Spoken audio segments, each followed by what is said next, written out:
রাখলেন না, এমন সময় ওনাকে ওই সন্ধিতে রাখলেন। আর সেই খিজির আলাইহিস সালাম হুজুর গৌস পাকের দরবারে আসছেন। মুসা নবী যার কাছে যাচ্ছেন সেই খিজির আলাইহিস সালাম আমরা হুজুর গৌস পাকের দরবারে আসছেন। দেখুন পৃথিবী বিখ্যাত কিতাব। এবং আমাদের মুহাদ্দিস আল্লাহ আব্দুল হক মুহাদ্দিস দেহলভী রাহমাতুল্লাহ আলাইহি উনি লিখেছেন জুবরাতুল আসাদ। এই কিতাব উনি কি বলছেন জানেন? খিজির আলাইহিস সালাম একদিন মজলিস থেকে বের হচ্ছেন। কয়েকজন জিজ্ঞাসা করলেন, হ্যাঁ খিজির, আমি তো বহুদিন ধরে আপনাকে আসা যাওয়া করতে দেখছি গৌস পাকের দরবারে, কিন্তু আপনি কেন আসেন এখানে? আপনার সাথে তো মুসা নবী দেখা করতে গিয়েছিলেন। তখন খিজির আলাইহিস সালাম কি বলছেন জানেন? শোনেন, 3 বছর ধরে আসছিলেন।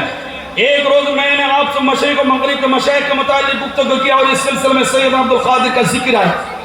বর্ণনাকারী বলছেন যে 3 বছর ধরে আমি হুজুর গৌস পাকের দরবারে ওনাকে দেখতে পাচ্ছি। আর ওই সময় বহু ওলি আল্লাহদের কথা ওনার সাথে আলোচনা করতে করতে হযরত হুজুর গৌস পাকের কথা চলে আসে। এইবারে হযরতে और वो তখন আপনি ফরমায়া ও সিদ্দিক তিও কে ইমাম হ্যাঁ। আরে হুজুর গৌস পাক সম্বন্ধে তুমি জিজ্ঞাসা করছো? আরে পৃথিবীর বুকে যত সিদ্দিক আছে সকলের ইমাম হচ্ছেন হুজুর গৌস পাক, इमाम सिद्दीकी। এইবারে বলছেন আরিফিন के लिए मोहब्बत है और मारिफत की रूह की हैसियत रखती है। और যত আরিফিন ওলি আল্লাহ হুজুর গৌস পাকের मोहब्बत ছাড়া চলতে পারে না। আর যত আপনার মারিফাতের রাজত্বে হুজুর গৌস পাক হচ্ছেন রূহের সমতুল্য।